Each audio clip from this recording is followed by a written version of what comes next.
Clutch आपका wiring एक टूटा हुआ है।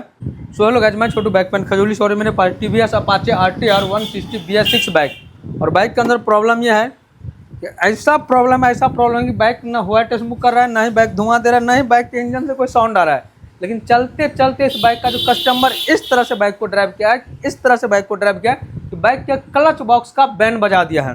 क्लच बॉक्स में इस बाइक में ऐसा प्रॉब्लम है कि चलते चलते इसका व्हील ऑटोमेटिकली जाम हो जाता है। और मान लीजिए 2 गियर में, 3 गियर में, 4 गियर में व्हील इसका लॉक हो जाता है। तो बाइक के स्पीड में तो व्हील पीछे का घिसियाने लगता है, जैसे ब्रेक दबाते हैं ना तो व्हील स्किड करता है, यानी कि स्लिप करने लगता है। उसी तरह से गियर में बाइक है, ड्राइव कर रहे हैं, व्हील इसका लॉक, और स्पीड में व्हील कुछ दूर जो है घिसियाने लगता है, यानी कि व्हील इसका लॉक हो जाता है तो बाइक घिसेगा ही घिसेगा। आगे का व्हील प्रॉपर मूव कर रहा है, लेकिन पीछे का व्हील जाम हो जाता है तो बाइक घिस जाता है। तो इस बाइक में ऐसा प्रॉब्लम क्या आ गया था। अभी इस बाइक के अंदर जो प्रॉब्लम है वो है गियर बॉक्स का प्रॉब्लम। किस तरह से वो भी आपके साथ डिटेल में शेयर करेंगे। चैनल पर नया है तो सब्सक्राइब कर लिए ताकि आने वाले लेटेस्ट वीडियो का नोटिफिकेशन आप तक पहुंचे। क्या ऐसा प्रॉब्लम आपके अपाचे RTR में कभी आया है तो एक बार कमेंट कीजिए। बट अब ये बाइक का बात कर लेते हैं हम। चलिए इग्निशन ऑन करके बाइक को स्टार्ट कर देखिए। बाइक स्टार्ट है, इंजन में कोई भी साउंड नहीं आ रहा, बाइक नहीं हुआ टेस्ट बुक कर रहा है, नहीं धुआं दे रहा है, नॉर्मल अभी बाइक स्टार्ट है।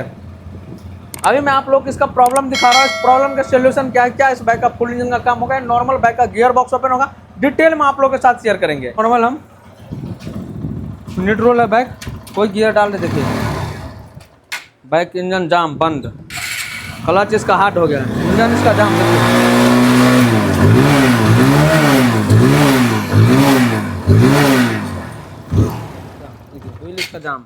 व्हील इसका जाम हो जाता है, इंजन सकसका के दम घुट जाता है, इंजन इसका बैठ जाता है। उसके बाद बाइक को धक्का भी लगाएगा तो बाइक वर्क नहीं करेगा। क्लच दबा के बाइक को आगे पीछे व्हील को करके देखिए, आगे पीछे भी व्हील नहीं हो रहा है। क्योंकि इस बाइक के मुझे लग रहा है कि इस बाइक का जो गियर बॉक्स के अंदर जो पिनियन है, कोई ना कोई इसका सापट या टूटा हुआ है, या नहीं तो कोई एक पिनियन इसका डेड हो गया है। सबसे पहले अगर ऐसा प्रॉब्लम आए तो आपके बाइक का क्लच बॉक्स ओपन करके इसका टेस्टिंग करना है। अभी चलिए सबसे पहले हम बाइक का क्लच चैम्बर ओपन करके देखते हैं कि भाई इसके अंदर प्रॉब्लम क्या, जो ऐसा प्रॉब्लम है। बाइक चलते चलते पीछे का व्हील इसका लॉक हो रहा है, क्लच हार्ड हो जाता है।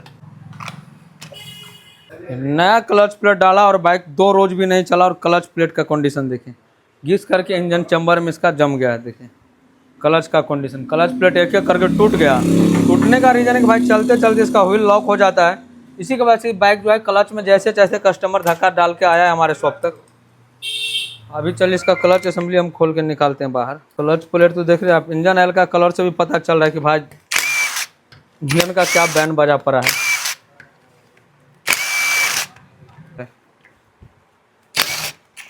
क्लच का इधर से देखिए, clutch plate brand new clutch plate डाला और 1 रोज भी नहीं चला।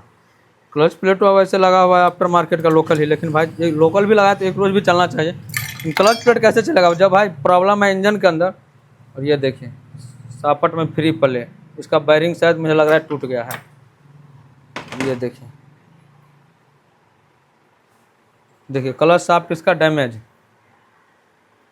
क्लच शाफ्ट इसका डैमेज हो गया है। इसी की वजह से बाइक का गियर भी काम नहीं कर रहा, ऑटोमेटिकली गियर भी इसका क्लच शाफ्ट जो है टूट चुका है। देखिए यहाँ पे बाइक को करते हैं न्यूट्रल। अभी देखिए बाइक है न्यूट्रल, बाइक है गियर में, यहाँ से न्यूट्रल कर दिया लेकिन बाइक है गियर में। इसका क्लच शाफ्ट टूटा हुआ है, देख रहे हैं ऊपर नीचे हुआ है। बाइक न्यूट्रल में फिर भी गियर शो कर रहा है। देख लिए कि बाइक में किस तरह से कारनामा हुआ है। न्यूट्रल पोजीशन में व्हील मूव कर रहा है तो भी ये क्लच शाफ्ट मूव कर रहा है, क्लच शाफ्ट बाइक का बेंड हो गया है। तो अभी चलिए फटाफट से फ्यूल टैंक ओपन करते हैं, फुल इंजन असेंबली ओपन करते, देखते भाई ब्लॉक भी बाहर निकालना पड़ेगा। नॉर्मल हमारा बाईपास फुल इंजन ओपन हो जाएगा। देखिए अपाचे RTR से तो हमने इंजन बाहर निकाल लिया खोल करके, और ये रहा पार्ट बाय पार्ट यहाँ पे ओपन कर लिया। बट ब्लॉक अभी क्रैंक के अंदर सेटिंग है, क्रैंक यहाँ पे परफेक्ट सेट है। क्लच चैम्बर के अंदर एक चैम्बर हमने इसका ओपन किया, और मेन जो इसका ऑटोमेटिक गियर लग रहा था इसके पीछे का रीजन देखिए, ये हो गया हमारे बाइक का क्लच शाफ्ट। तो क्लच शाफ्ट में आप देखिए एक पॉइंट बना है जो कि क्लच के पीछे एक बैरिंग लगा है। ये बैरिंग के अंदर एक, इसी की वजह से सापट आगे पीछे हो रहा था, क्योंकि इसका क्लच शाफ्ट का बैरिंग एक टूटा हुआ है। चलते चलते बैरिंग टूट गया, और ये बैरिंग तब जाकर टूटता है जब इस पर लोड पड़ता है। और वैसे भी आपके बैरिंग टूटेगा तो पता चल जाएगा, क्लच लीवर आगे पीछे होगा, उस टाइम आपको समझ जाना कि क्लच शाफ्ट का बैरिंग टूट गया। Back driving time clutch lever आगे पीछे हो रहा है तो आपको कस्टमर को भी खुद से पता चल जाएगा कि क्लच का बैरिंग टूटा हुआ है। और क्लच के मेन चैम्बर के अंदर एक क्लच शाफ्ट का बैरिंग टूट गया। बाकी शाफ्ट को हमने एक अच्छा से इंस्पेक्शन किया, टेस्टिंग किया, तो शाफ्ट के अंदर कोई प्रॉब्लम नहीं है। इस बाइक का अभी क्लच शाफ्ट रिप्लेस नहीं हुआ, क्योंकि BS3 एंड BS4 का अपाचे RTR में दूसरा क्लच शाफ्ट आता है, और अपाचे BS6 का क्लच शाफ्ट दूसरा है। तो आप देखिए गियर का भी सेटिंग दूसरा, गियर पिनियन असेंबली का सेटिंग भी अल्टरनेट है यहाँ पे। तो अपाचे BS3 BS4 का क्लच शाफ्ट दूसरा मॉडल का है और अपाचे BS6 का क्लच शाफ्ट दूसरे मॉडल का है। और अगर क्लच शाफ्ट रिप्लेस करना पड़ेगा तो फुल असेंबली पिनियन साथ में ही आएगा, क्योंकि पिनियन बाहर नहीं निकलता है, सिर्फ एक वार्सल है। पहले वाले अपाचे में देखे हुए एक क्लच शाफ्ट में एक पीछे वार्सल आता है, फिर यहाँ पे एक केज बैरिंग वाला बूस वाला एक वार्सल आता है, फिर उसके ऊपर से वार्सल आता है, यानी कि टोटल 3 वार्सल है। लेकिन इस बाइक के अंदर टोटल आपको एक ही वार्सल देखने को मिला, कुछ इस तरह का। यही क्या था ना, इसका बैरिंग टूट गया था, जिसकी वजह से ऑटोमेटिक गियर पिनियन एक दूसरे से टच कर रहा था। ऑटोमेटिक यही बैरिंग टूटने की वजह से ऑटोमेटिकली बाइक का गियर लग रहा था और कस्टमर काफ़ी परेशान हो गया था। कोई बोला इसका क्लच प्लेट दे रहा है, क्लच प्लेट भी नया डाल दिया था, देख लिए थे आप लोग। क्लच प्लेट नया डालने के बाद भी प्रॉब्लम नहीं पता चला, बट कस्टमर को भी पता चल जाता है प्रॉब्लम, मैकेनिक को भी पता चल जाएगा। जैसे क्लच का ये बैरिंग टूटेगा, क्लच शाफ्ट का एक चैम्बर वाला बैरिंग, उस time clutch lever automatic hard हो जाएगा, कभी ढीला हो जाएगा। उस टाइम आपको समझ जाना है कि ये बैरिंग टूटा है, या नहीं तो क्लच प्लेट के ऊपर जो बैरिंग क्लच असेंबली के ऊपर जो एक बैरिंग लगता है वो बैरिंग टूटा है। लेकिन 95% बाइक में यही बैरिंग टूटता है, उस टाइम क्लच आगे पीछे होगा, क्लच हार्ड होगा। ये बैरिंग रिप्लेस करने के लिए फुल इंजन आपको बाइक का ओपन करना पड़ेगा। तो नॉर्मल आप कुछ इस तरह से फुल इंजन ओपन कर सकते हैं। उस टाइम नहीं आपके बाइक में इंजन में शॉर्टनेस, नहीं करेंट का काम करवाना है, नहीं हेड का काम करवाना है। हेड अभी देखिए बाहर ही हम नहीं निकाला, रिंग घूम जाएगा तो फिर बाइक धुआं दे देगा, क्योंकि बाइक ऑलमोस्ट 40,000 किलोमीटर चल गया, बाइक फिर भी वह टेस्ट मुख नहीं दे रहा है। तो अभी बाइक का ब्लॉक बोरिंग नहीं करवाएंगे। यहाँ पे कि ब्लॉक गैस किट जो है ब्लॉक के अंदर चारों तरफ चिपका हुआ है, यहाँ पे थोड़ा बॉन्ड डाल के फिट कर देंगे, इंजन ऑयल लीकेज नहीं होगा। हेड बाइक का परफेक्ट सही है, तो अभी सभी पार्ट को अच्छा से वॉश करना पड़ेगा। अभी इस बाइक में 3-4 बैरिंग हम रिप्लेस करेंगे। सबसे फर्स्ट के पहले वाले में यहाँ पे एक बैरिंग आता था, अब कंपनी जो BS6 में कुछ इस तरह से बूस्ट दे दिया है।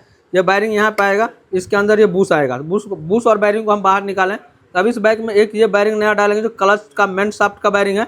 दूसरा हमने एक ये रिलीज बैरिंग डालेंगे, रिलीज बैरिंग के ऊपर भी धक्का पड़ा है, जिसके वजह से रिलीज बैरिंग के अंदर काफ़ी ज़्यादा फ्री प्ले आ गया। देखिए स्पोकेट बैरिंग, तो स्पोकेट बैरिंग अभी परफेक्ट सही है, स्पोकेट बैरिंग के अंदर कोई प्रॉब्लम नहीं, तो स्पोकेट बैरिंग रिप्लेस नहीं होगा।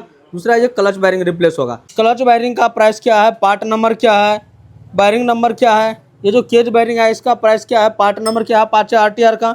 ये जो हमारा क्लच का आउटपुट शाफ्ट, क्लच के जो अपर साइड का बैरिंग है चैम्बर का, इसका प्राइस क्या है, पार्ट नंबर क्या है, इस बाइक का गियर बॉक्स कैसे फिट करना है। वीडियो का पार्ट 2 चाहिए तो फटाफट से कमेंट कीजिए, चैनल पर नए तो सब्सक्राइब कर लीजिए।